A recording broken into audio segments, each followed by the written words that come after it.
Hey guys, welcome back to Abhyuday classes UP. तो आज के इस वीडियो में हम आपके लिए लेकर आए हैं नागरिक शास्त्र का असाइनमेंट, जो कि इस वीडियो में और अगले वीडियो में हम लोग नागरिक शास्त्र assignment first and assignment second दोनों असाइनमेंट पे चर्चा करने वाले हैं।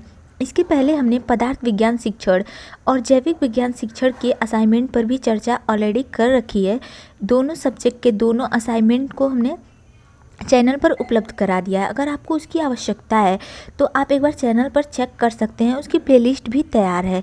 बीएड सेकेंड सेमेस्टर असाइनमेंट करके आप एक बार प्लेलिस्ट चेक करेंगे तो आपको मिल जाएगा। ओके, तो आज के इस वीडियो में हम चर्चा करने वाले हैं नागरिक शास्त्र के असाइनमेंट पहले पर।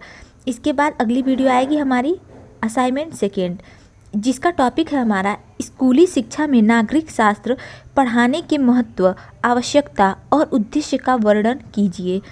ये हमारा टॉपिक है।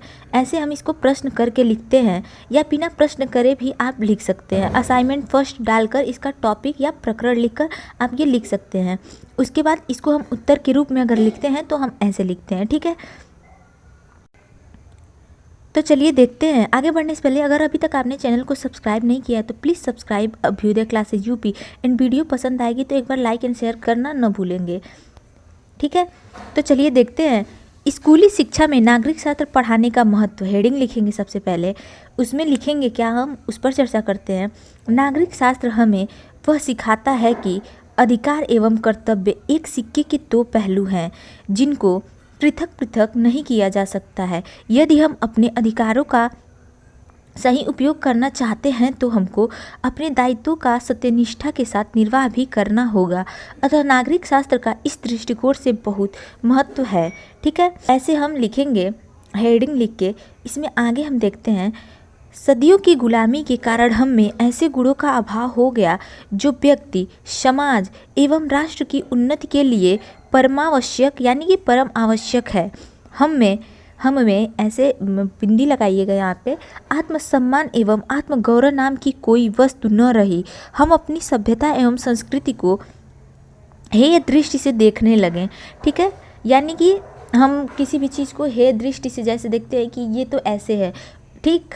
हम अपने दायित्वों को केवल दंड के भय से निर्वाह करने के आदी हो गए और स्वतंत्रता के बाद हमने केवल अधिकारों की ही मांग की। जब कानून था, किसी शक्ति ने हमें अपने दायित्वों के निर्वाह के लिए उकसाते हुए कदम उसमें, जबकि हमें स्वेच्छा एवं समझदारी के साथ इनको निभाने के लिए तत्पर होना चाहिए था। उक्त परिस्थितियों में भारत में नागरिक शास्त्र के महत्व को और भी अधिक बढ़ा दिया। अब देखते हैं आगे। इसे आप चाहें तो यहाँ पर ऐसे प्रकरण करके इसको लिखने के बाद आप यहाँ पर प्रस्तावना हेडिंग लिख के यानी कि इंट्रोडक्शन हेडिंग लिख के इसको ऐसे भी लिख सकते हैं, ठीक है। अगर ऐसे प्रश्न उत्तर करके आप लिखना चाहें तो वैसे भी अच्छा है, वैसे भी आप लिख सकते हैं। अब हम आगे देखते हैं शिक्षा आयोग के शब्दों में यानी कि इसकी परिभाषा देखते हैं। शिक्षा आयोग के शब्दों में क्या कहा गया है, नागरिक और राष्ट्रीय एकीकरण एक ऐसी समस्या है जिससे कई मोर्चों पर जूझना पड़ेगा, जिनमें से एक शिक्षा की है। ये हम सभी को पता है शिक्षा की समस्या कितनी बड़ी है। हमारी राय में शिक्षा में निम्नलिखित को स्थान देकर कार्य में सफलता प्राप्त की जा सकती है। अब देखते हैं आगे पॉइंट में लिखेंगे इसको हम लोग। सबसे पहला पॉइंट है, लोक शिक्षा की एक समान स्कूल प्रणाली शुरू की जाए। दूसरा, शिक्षा के सभी स्तरों पर सामाजिक तथा राष्ट्रीय सेवा को शिक्षा का एक अभिन्न अंग बनाया जाए। तीसरा, राष्ट्रीय चेतना को प्रोत्साहन दिया जाए, ठीक। ये तीनों किसके द्वारा बताई गई, शिक्षा आयोग के शब्दों में बताया गया है कि ऐसे सफलता प्राप्त की जा सकती है अगर इन चीज़ों को हम ध्यान में या रखते हैं तो, ठीक है। उक्त समस्याएं के समाधान में नागरिक शास्त्र का अध्ययन बहुत सहायक है। नागरिक शास्त्र हमें सिखाता है कि रहो और रहने दो, ठीक है। वह सिद्धांत मनुष्य के बीच प्रेम, सहयोग एवं सद्भावना उत्पन्न करता है।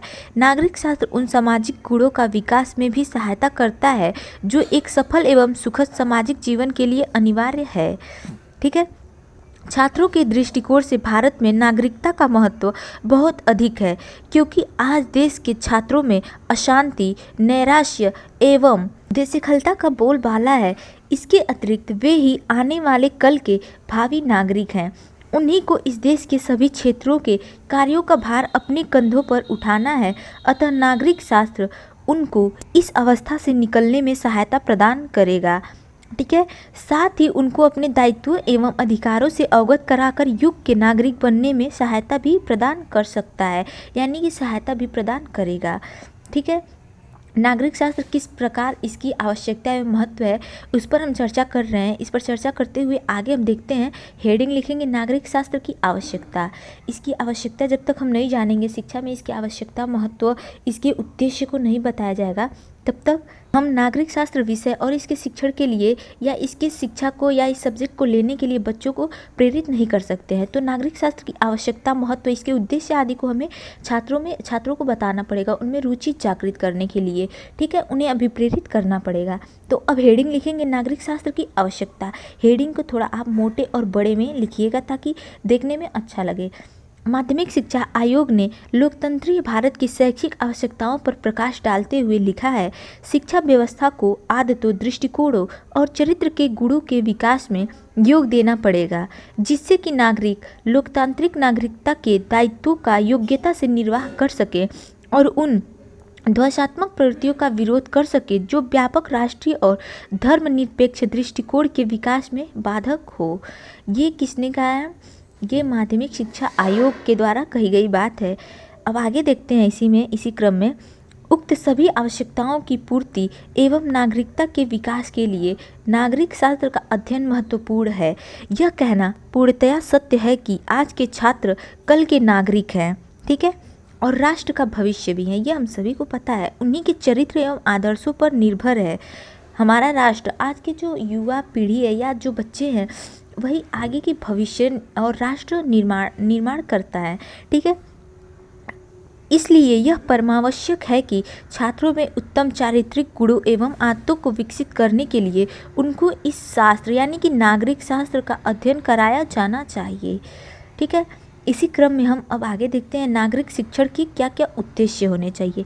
हेडिंग लिखेंगे मोटे और बड़े अक्षरों में, नागरिक शास्त्र यानी कि नागरिक शिक्षण के उद्देश्य।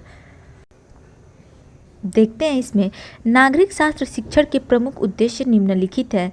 इसको अब पॉइंट में करते हुए उसको हम एक्सप्लेन करते हुए चलेंगे। सबसे पहला पॉइंट हमारा क्या है? आदर्श नागरिकता का विकास। सबसे पहला पॉइंट लिखेंगे आदर्श नागरिकता का विकास। इसमें लिखते हैं, नागरिक शास्त्र के शिक्षण का सबसे अधिक महत्वपूर्ण लक्ष्य यह होना चाहिए कि इसके शिक्षण द्वारा बालकों में आदर्श नागरिक के गुणों का विकास किया जाए। आदर्श नागरिकता प्रजातांत्रिक शासन की मूल होती है। इसी के साथ ही अधिकारों का भी उपयोग आवश्यक है, किंतु इनका उपयोग ऐसा होना चाहिए जिनसे दूसरों का शोषण न हो सके। ये है पहला पॉइंट हमारा आदर्श नागरिकता के विकास में, इसको लिखेंगे। अब दूसरा पॉइंट देखते हैं, लिखते हैं उच्च कोटि के चरित्र का निर्माण, यानी कि उच्च कोटि के चरित्र का निर्माण। इसमें देखते हैं प्रो बाइनिंग और बाइनिंग ने नागरिक शास्त्र के शिक्षण का प्रमुख उद्देश्य बताया है। इसको हम जब किसी का परिभाषा या कोटेशन लिखते हैं तो उसको हम डबल इन्वर्टेड कामा में लिखते हैं। तो डबल इन्वर्टेड कामा में लिखेंगे, नागरिक शास्त्र शिक्षण का प्रमुख उद्देश्य अच्छे नागरिक पैदा करना तथा छात्रों की इस प्रकार सहायता करना है जिससे उनमें नागरिक चरित्र का विकास हो। ये प्रो बाइनिंग और बाइनिंग ने कहा है। देखते हैं आगे, इस उद्देश्य का तात्पर्य बालक विभिन्न शासकीय साधनों जैसे स्थानीय, राजकीय तथा संघीय सरकारों का पूर्ण ज्ञान प्राप्त करे। इसका ज्ञान इसलिए आवश्यक है कि भविष्य में आज के ही बालक शासक के कर्णधार होंगे। फलतः इस रूप से ही राजकीय कार्यों का सम्यक संचालन करने में समर्थ हो सकेंगे। ठीक है, ये हमारा दूसरा पॉइंट था। अब तीसरे पॉइंट पर आते हैं। इसमें लिखते हैं राजनीतिक जागरूकता एवं कौशल। राजनीतिक जागरूकता एवं कौशल थर्ड हेडिंग है हमारा। हेडिंग लिखेंगे, नागरिकता का शिक्षण ऐसा होना चाहिए कि बालकों में राजनीतिक चेतना का आविर्भाव हो। वर्तमान छात्र ही कल के शासनाधिकारी होंगे। ये हम सभी को पता है, जो वर्तमान छात्र यही आगे चलकर विभिन्न क्षेत्रों में जाएंगे। ठीक है, समाज एवं राज्य का संपूर्ण भार उन्हीं पर होगा, उन्हें ही उनकी बागडोर संभालनी होगी। अतः उनमें राजनीतिक सक्रियता का होना नितांत आवश्यक है। ठीक है, ये हमारा थर्ड हेडिंग में थर्ड पॉइंट में लिखेंगे।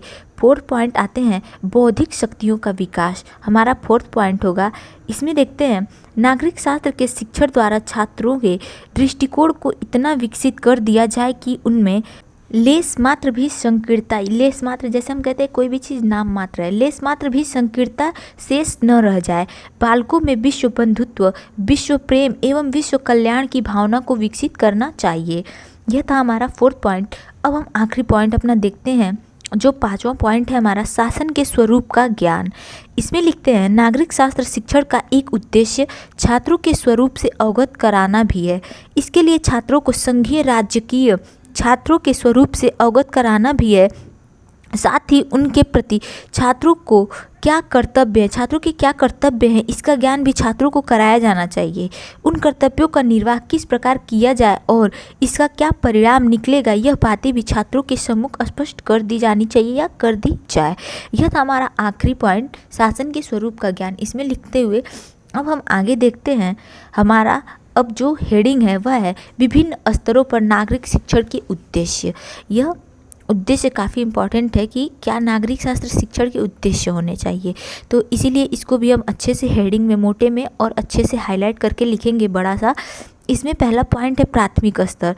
इसमें लिखते हैं प्राथमिक कक्षाओं में कक्षा 1 से 5 तक आते हैं। सभी को पता है इस स्तर पर छात्र विशेष रूप से कहानी सुनना पसंद करते हैं। इस समय छात्रों में जिन आदतों का और गुणों का विकास किया जाता है वह उनके भावी जीवन की आधारशिला बन जाती है।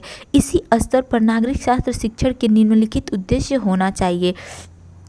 इसमें क ख ग या 1 2 3 करके भी आप लिख सकते हैं। जैसे पहला पॉइंट है छात्रों में चारित्रिक गुणों का विकास करना। दूसरा, छात्रों में अच्छी आदतों का निर्माण जिससे कि वे अनुशासित जीवन व्यतीत करना सीख सकें। तीसरा, छात्रों में देश प्रेम और राष्ट्रीयता की भावना का विकास करना। अब इसी क्रम में आगे जो प्राथमिक स्तर के बाद दूसरा हेडिंग है वह हमारा क्या आता है, प्राथमिक स्तर के बाद माध्यमिक स्तर। माध्यमिक स्तर पर चलते हैं। उसके बाद क्या आता है, उच्च या उच्चतर माध्यमिक स्तर। तो सबसे पहले प्राथमिक स्तर हमने देखा, अब सेकेंड पॉइंट है हमारा माध्यमिक स्तर, इसको देखते हैं। उसके बाद उच्चतर माध्यमिक स्तर को देखेंगे। माध्यमिक स्तर में लिखते हैं माध्यमिक स्तर के छात्रों में मानसिक शक्तियों का बहुत सीमा तक विकास हो चुका होता है और वे वास्तविकता में अधिक आस्था रखते हैं। इसलिए इस स्तर पर नागरिक शास्त्र शिक्षण के निम्नलिखित उद्देश्य होने चाहिए। इसको भी क ख ग या पॉइंट में आप लिख सकते हैं जैसे आपको उचित लगे। ठीक है, सबसे पहला पॉइंट है छात्रों में नागरिक गुणों का विकास करना। दूसरा, छात्रों में शासन के स्वरूप से अवगत कराना। तीसरा, छात्रों के दृष्टिकोण को वैज्ञानिक बनाने का प्रयास करना। तथा फोर्थ पॉइंट और आखिरी पॉइंट है हमारा छात्रों की मानसिक शक्तियों का विकास करना। ओके, अब हम आते हैं हमारे थर्ड पॉइंट पे, उच्चतर माध्यमिक स्तर पर। ठीक है, थर्ड और आखिरी पॉइंट है हमारा इसके अंतर्गत जो हमारा असाइनमेंट है, इसमें आखिरी पॉइंट है हमारा उच्चतर माध्यमिक स्तर। इसको भी हाईलाइट करके लिखेंगे। उच्चतर माध्यमिक स्तर पर छात्रों का शारीरिक, सामाजिक सभी दृष्टि से विकास हो चुका होता है और उनमें स्वयं निर्णय लेने की क्षमता हो चुकी होती है। इस स्तर के बालक तर्क की कसौटी पर आलोचनात्मक ढंग से किसी तथ्य को ग्रहण करते हैं। अतएव इस स्तर पर नागरिक शास्त्र शिक्षण के निम्नलिखित उद्देश्य होने चाहिए। इसको भी पॉइंट में लिखेंगे। सबसे पहला पॉइंट है छात्रों में नागरिक कुशलता उत्पन्न करना और उन्हें समाज सेवा हेतु प्रेरित करना। दूसरा, छात्रों को नागरिक कर्तव्यों और अधिकारों से भली भांति परिचित कराना। तीसरा, छात्रों में राष्ट्रीय और अंतर्राष्ट्रीय सद्भावना का विकास या सद्भावना की भावना को दृढ़ करना, या इसके भावना का विकास करना भी हम लिख सकते हैं। चौथा पॉइंट है हमारा छात्रों को स्वतंत्र चिंतन करने का अवसर प्रदान करना। तथा इस आखिरी हेडिंग में हमारा जो आखिरी पॉइंट है वो है छात्रों के वैज्ञानिक दृष्टिकोण को परिपक्व बनाना और उन्हें सत्य एवं असत्य को स्वयं जानने के हेतु प्रेरित करना। ये था हमारा आखिरी पॉइंट इस असाइनमेंट का। उच्चतर माध्यमिक स्तर पर क्या होने चाहिए नागरिक शिक्षण के उद्देश्य, वो हमने चर्चा किया। अब हम देखते हैं हमारा सब करने के बाद, पूरा असाइनमेंट लिखने के बाद हम एक निष्कर्ष लिखते हैं। निष्कर्ष पर आते हैं। ठीक है, तो निष्कर्ष देखते हैं। हेडिंग लिखेंगे कंक्लूजन या निष्कर्ष। ठीक है, बड़े में लिखेंगे मोटे में। निष्कर्षतः कहा जा सकता है कि वर्तमान शैक्षिक परिप्रेक्ष्य में नागरिक शास्त्र विषय का शिक्षण व अध्ययन की महत्व यहाँ पे कॉमा करेंगे, फिर आवश्यकता लिखेंगे, महत्व या आवश्यकता भी लिख सकते हैं, है। इसके उद्देश्य अत्यंत व्यापक एवं दूरगामी है। नागरिक शास्त्र विषय के महत्व और उपयोगिता को ध्यान में रखकर नागरिक शास्त्र विषय के अध्ययन पर बल देकर कार्य करना हमारा पुनीत कर्तव्य है। ठीक है, ये था हमारा निष्कर्ष। यहीं पर होता है हमारा असाइनमेंट पूर्ण यानी कि समाप्त। अगले वीडियो में हम नागरिक शास्त्र के सेकेंड असाइनमेंट पर चर्चा करने वाले हैं, असाइनमेंट नंबर 2। अगर आपने अभी तक वीडियो नहीं लाइक किया है और चैनल को नहीं सब्सक्राइब किया है तो प्लीज़ एक बार सब्सक्राइब कर लें Abhyuday classes UP. And video पसंद आई हो तो भी, ना आई हो तो भी चैनल को सब्सक्राइब, लाइक एंड शेयर करना न भूलें। Thank you.